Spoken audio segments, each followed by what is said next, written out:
Le chevalier au bouclier vert, chapitre 9, qui s'intitule « Le déshonneur ». Devant le parvis de la cathédrale Notre-Dame sont éparpillées les ruines d'une ancienne église. Thibaut et Barnabé y déambulent en attendant Torticolis. Il observe les habitants qui se promènent pour profiter de la douce tiédeur de la tombée de la nuit, tandis qu'une procession éclairée par des torches dirige vers Notre-Dame. Torticolis s'approche en faisant quelques cabrioles sur les blocs de pierre, lorsqu'il est frappé par le regard sombre d'une mendiante. Elle a la tête entièrement recouverte d'un vieux châle qui dissimule une partie de son visage et regarde Thibaut. « Méfiez-vous, chevalier, quelqu'un vous veut du mal », s'alarme le jongleur. Thibaut rit. « Torticolis, tu vois trop souvent autour de toi la méchante action du diable. Sache qu'au contraire, tout va bien pour le mieux. Grâce à Barnabé, j'ai retrouvé la belle, la rayonnante Éléonore, et le roi m'a fait chevalier de France. Dans quelques jours, nous partirons en guerre. » Torticolis s'obstine. « J'ai vu dans les yeux de cette mendiante un cœur très cruel. » Thibaut se fâche. « Cesse de vouloir m'apporter des soucis alors que je suis tout joyeux. Venez plutôt, tous deux, boire à la taverne. Ensuite, j'irai au palais et vous chercherez une chambre en ville. » Torticolis chuchote à l'oreille de Barnabé. Je suis certain que c'était le regard de la garce folle. Barnabé hausse ses épaules résigné. Tu ne pourras rien lui faire entendre, il est tout joyeux. Barnabé se réveille de bonne humeur. Il se lève, s'habille, fait sa prière et quitte la chambre de l'auberge en laissant le jongleur endormi. C'est l'aube blanche. Un peu de la fraîcheur nocturne traîne dans les rues étroites. Les coqs des jardins environnants lancent leur appel vers le ciel, tandis que des passants se dirigent vers une église pour la première messe. Je vais me rendre à Saint-Germain-des-Prés, se dit Barnabé. J'irai voir maître Guillaume de la part d'Éléonore. Cela me fera une petite promenade. De l'autre côté de la Seine, il y a déjà beaucoup de passages sur le chemin de la foire, si bien que Barnabé ne remarque pas la mendiante qui le suit de loin. Lorsqu'il arrive au bourg Saint-Germain, le soleil se lève à l'horizon et les marchands déballent leurs marchandises. Barnabé trouve facilement maître Guillaume. C'est un homme grand, au visage buriné par les voyages, aux yeux pétillants sous les gros sourcils. Éléonore vous fait dire qu'elle a retrouvé son chevalier. Maître Guillaume a un large et franc sourire. J'en suis ravi. C'est une si charmante demoiselle. Dis-lui de me faire parvenir régulièrement de ses nouvelles. Et maître Guillaume déplie et étale sur une table à tréteaux ses tissus étincelants.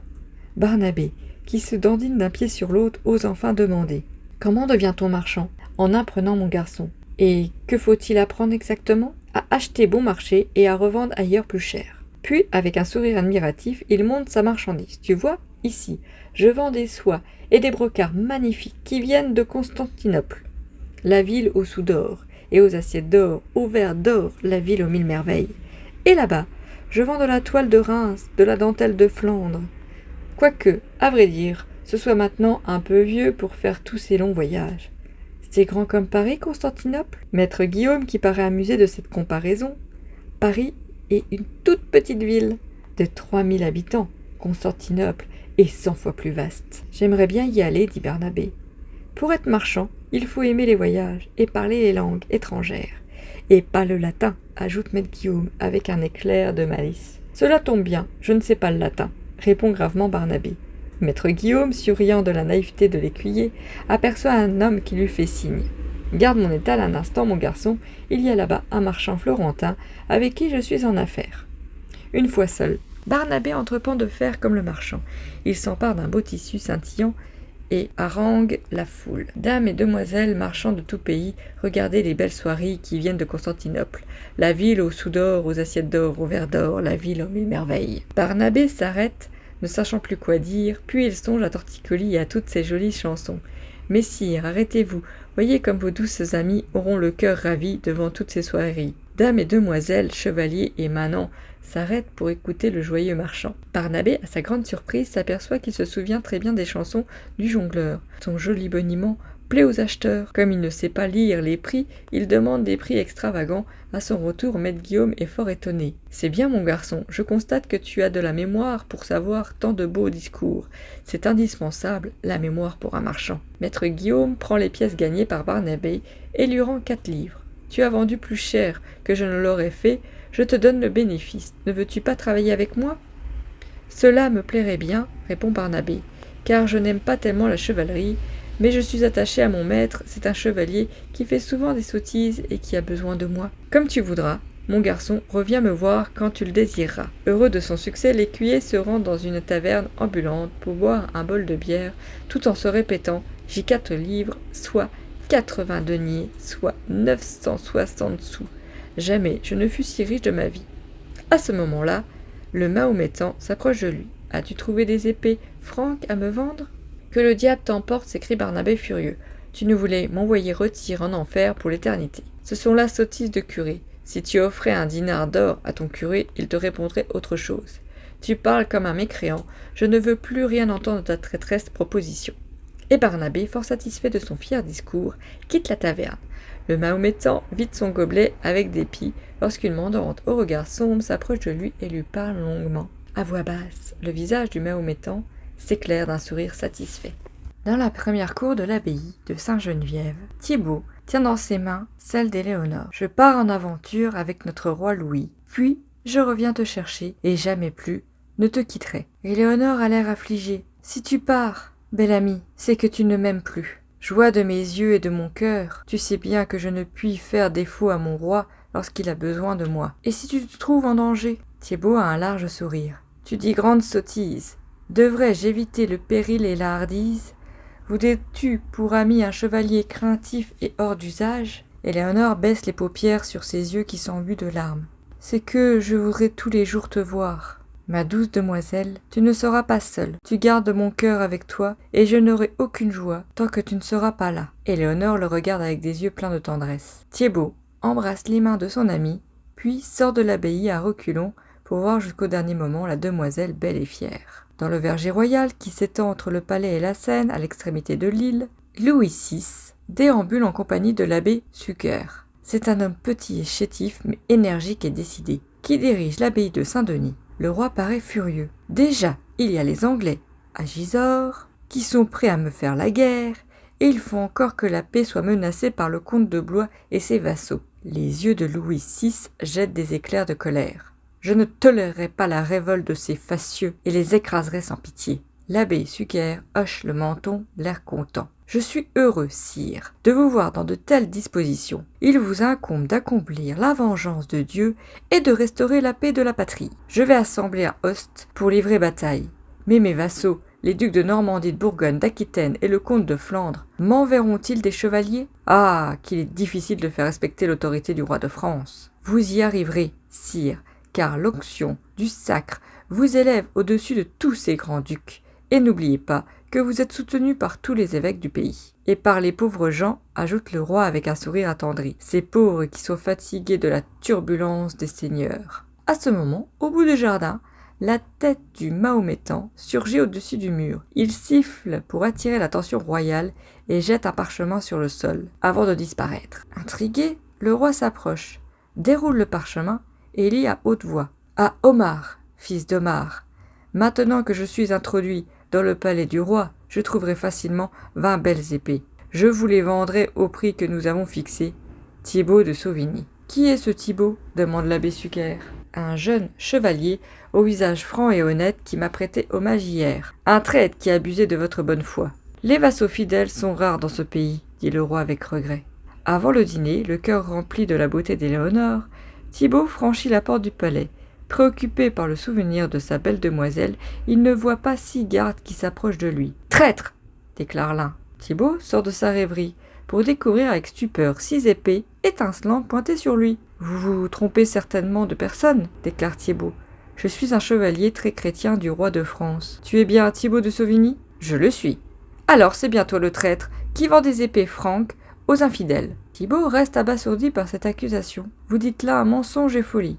Je consens à te brûler vif si j'ai commis pareille traîtrise. Nous n'écouterons pas tes sornettes, déclare un garde. Tu t'expliqueras demain avec le roi quand il t'interrogera. » Et en un instant, Thibaut est ligoté, emmené dans la galerie des prisonniers qui se trouve derrière la salle du roi. Le lendemain matin, devant la cathédrale Notre-Dame, Barnabé, Torticolis et Eustache attendent Thibaut. Il déambule dans les ruines où se tient un marché, s'occupant à écouter les vendeurs qui vocifèrent pour annoncer leurs produits ou les acheteurs méfiants et soupçonneux qui vérifient prix des marchandises.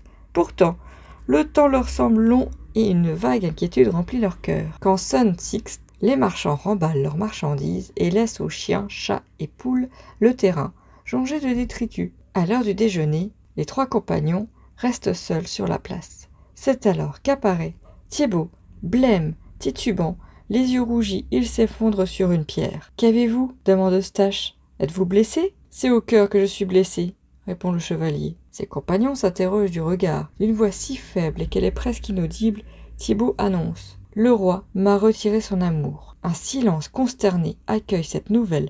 Même Eustache reste muet. Barnabé songe avec consternation qu'à nouveau ils vont devoir errer à l'aventure. Torticolis voit dans les yeux de son maître la honte lui brûler le cœur comme le feu de l'enfer. Les hypothèses les plus farfelues germent dans le cerveau d'Eustache. « Mais enfin, demande l'étudiant, de quoi vous accuse-t-on ? De vendre des épées à un mahométan. C'est lui, c'est ton mahométan, Barnabé, qui est la cause de cette trahison, s'exclame l'étudiant. Mais pourquoi en voudrait-il à mon maître, s'étonne l'écuyer. Après un silence, Torticolis conclut. La garce folle, c'est une vengeance de la garce folle. Puis se tournant vers son maître, il ajoute.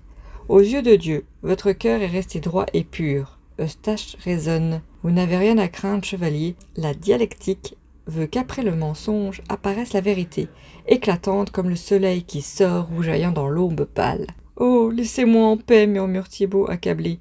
Cessez de m'infliger par de vaines paroles. » Les jours suivants, les amis restent pensifs et mornes. Eustache tente de comprendre la raison d'une telle catastrophe. Ne pouvant expliquer ce malheur par la dialectique, il conclut qu'il y a là l'effet de quelque diablerie. Barnabé retourne au bourg Saint-Germain, mais la foire est finie. Les étalages ont disparu, seuls les marchands discutent encore pour apurer leurs comptes et faire les compensations. Barnabé ne retrouve ni le mahométan, ni maître Guillaume. Son seul réconfort est de sentir les deniers dans ses chaussures, sinon on le croirait avoir rêvé. Torticolis examine toutes les mendiantes, sans découvrir Rosamonde. Éléonore pleure, son chevalier ne veut plus la voir tant qu'il n'aura pas retrouvé l'honneur. Thibaut erre dans la cité, surveillant le palais d'où il est désormais banni. Il y règne une intense activité, avec grande envie et grande douleur. Thibaut voit arriver des chevaliers envoyés par les ducs et les comtes du royaume, reconnaissables à leur bannière. Thibaut devine que le roi a convoqué un host. Un matin, suivi par sa troupe, Louis le Gros sort du palais, monté sur un beau destrier. Le cortège se presse dans les rues étroites, puis emprunte la route large et bien pavée qui conduit à l'abbaye de Saint-Denis. L'église du Saint, protecteur des Francs, est entourée de machines et de treuils. En effet, l'abbé Suger a décidé d'élever une voûte exceptionnellement haute dans le cœur du bâtiment, et de mettre aux fenêtres des verres que l'on nomme vitraux, et qui représentent en couleur des personnages. De loin, le cœur ravagé par la honte, Thibaut voit les chevaliers descendre de cheval et entrer dans l'église. Il aperçoit l'abbé Suger qui apporte les reliques de Saint-Denis avec un grand cortège de chanoines. Il entend les chants de louange au Dieu Tout-Puissant qui protège le roi de France. Il voit enfin sortir la foule, joyeuse et pleine d'espérance. Un cavalier dresse près de Louis VI l'oriflamme de soie rouge, le drapeau de Saint-Denis qui accompagnera le roi pendant la vengeance de Dieu. L'os du roi s'avance sous les acclamations de la foule. Les trompettes sonnent, les chevaliers chantent avec les jongleurs leur joie de faire maintes prouesses. Thibaut pleure longtemps. Il semble que ses larmes soient intarissables, tant est grande sa peine d'avoir perdu l'amour de son Seigneur. Jamais il n'a eu si grand chagrin de sa vie. Torticolis regarde le portail de Notre-Dame et chante la vie de la Sainte Vierge. Barnabé l'écoute distraitement lorsqu'il voit arriver son maître. « Il a l'air si grave et sinistre qu'il me fait peur, » dit l'écuyer. Thibaut s'approche d'un air résolu. « Barnabé, voilà ce qui me reste de l'argent donné par l'évêque de Chartres. Va m'acheter une lance, un bouclier vert, un aume et un cheval. Nous partons. »« Où cela ?» demande Torticolis. « Avec l'armée du roi. » Barnabé fronce les sourcils et semble ne plus rien comprendre. « Pourtant le roi vous a chassé de son palais ?» Les yeux de Thibaut brillent d'indignation. « Ne répète jamais des mots pareils, ordonne-t-il. » Ils sont tous les trois, toujours tout seuls, à quelques centaines de pas à l'arrière de l'armée du roi. Thibaut, sur son cheval, est revêtu de toutes ses armes. L'écuyer et le jongleur vont à pied. Selon le sens du vent, ils entendent les trompettes annoncer l'installation du camp ou le départ matinal. Parfois l'odeur de la viande grillée arrive jusqu'à eux. Thibaut ne parle presque plus. Son cœur est plein de douleur lorsqu'il pense à Léonore et plein de désespoir quand il pense au roi. Alors il ordonne à son jongleur. Chante pour ton chevalier, chante sa gloire et ses prouesses. Et, docile, Torticolis chante que son chevalier est le plus preux et le plus fidèle du pays. Quel chagrin, murmure-t-il ensuite à Barnabé, Quel chagrin de célébrer les prouesses d'un chevalier qui n'accomplit plus aucun exploit. Et moi, dit Barnabé, j'en ai assez d'astiquer tous les matins les mailles de son haubert, de vérifier les courroies de son bouclier, de lasser son aume, alors que le chevalier n'attaque même pas un lapin. La tristesse fait pencher davantage la tête de Torticolis. Je lis dans ses yeux le mal de la honte, c'est un mal si profond qu'il en perdra la raison. Quelques jours plus tard, une pluie torrentielle inonde la plaine. « Allons nous réfugier dans ce village, » dit Thibaut. « La taverne est déjà pleine de monde, beaucoup se sont réfugiés là pour éviter la tourmente. À l'odeur de cervoise et de vin s'ajoute une moiteur tiède et collante. Je n'ai pas d'argent, déclare Thibaut au tavernier, mais mon jongleur peut divertir l'assemblée de ses chansons. Cela ira comme cela, fait le tavernier débordé par l'affluence. Chante Torticolis, ordonne Thibaut. Le jongleur soupire, prend sa vielle et chante, son maître preux et hardi, tous les chevaliers errant en quête d'aventure et d'exploit. Autour de lui, les clients se regroupent, heureux d'entendre une aussi belle voix.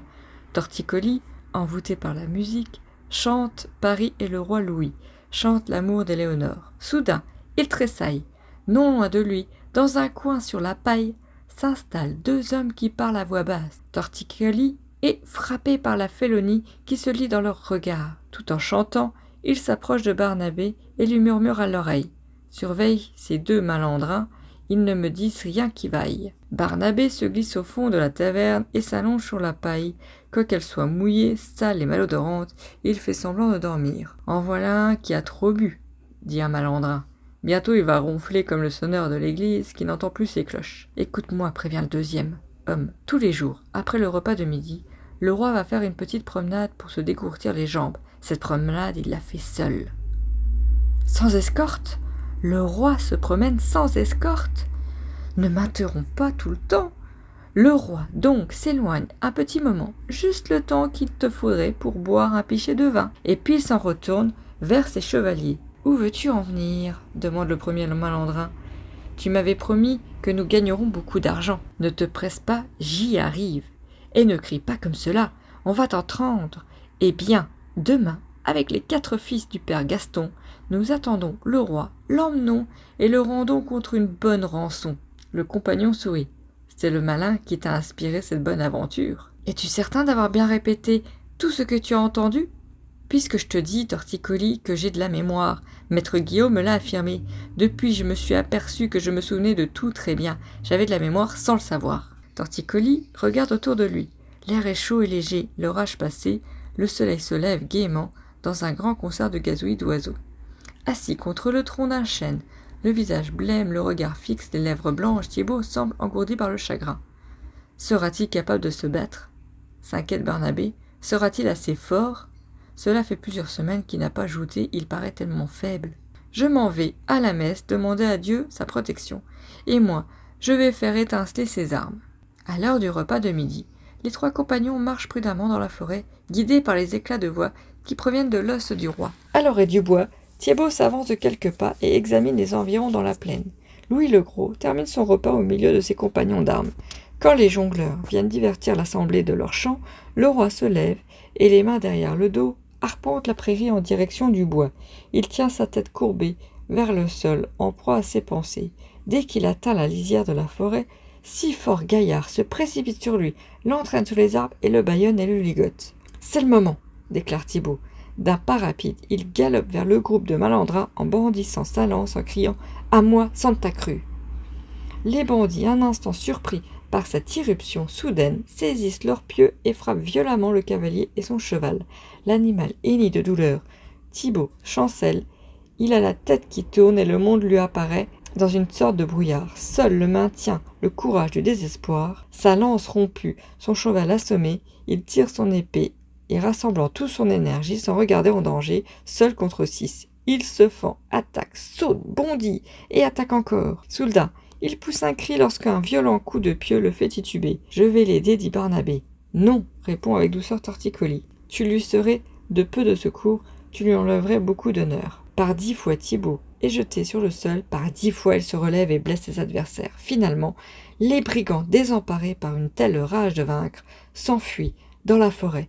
Épuisé, Thibaut tombe à genoux et met sa tête entre ses mains. Il sanglote de fatigue, de joie, de soulagement, de victoire. Il sanglote en murmurant « Merci mon Dieu, Merci d'avoir soutenu ma vaillance. » Barnabé défait les liens du roi, tandis que Torticolis prend sa vielle et chante « Pour son seigneur Louis, pour son roi bien-aimé, d'audace et de courage fait preuve le chevalier, car pour Louis volontiers sa vie il eût donnée, plutôt que de son blâme se savoir accusé. »« Sire, explique Barnabé, tout cela était à cause du Mahométan, qui voulait que je lui trouve des épées, et de Rosamonde qui voulait se venger de mon maître parce qu'elle en est jalouse.